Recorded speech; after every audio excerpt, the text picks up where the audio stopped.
I didn't like Jack when I met him. I still don't. But I respect him. We met stateside while he was handpicking his squad. I don't think he liked me much either, but I could tell he was impressed with my radio skills. He told me, "Most times, a radio will be our only link with logic. When that's gone, we'll need to fight like animals. Can you fight like an animal?"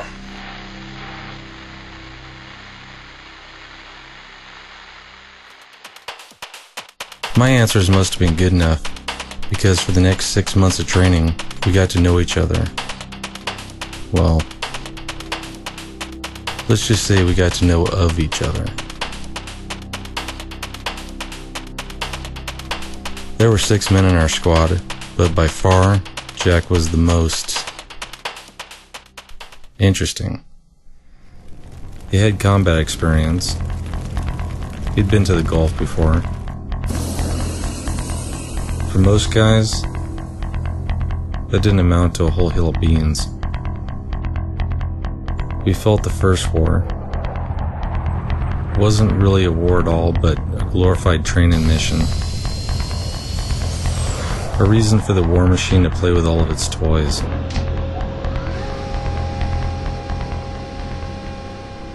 The biggest lesson we'd learned was in a bar fight right after training. We needed to blow off some steam. More ways than one. Of course, Jack stood out like a sore thumb. He was the only guy not smiling. Some of the guys took offense and started to turn their drunken thumb screws on Jack's past. Well, push came to shove, and before you knew it, soldiers were flying everywhere. When the dust settled, I looked up from the floor to see Jack just standing there all alone.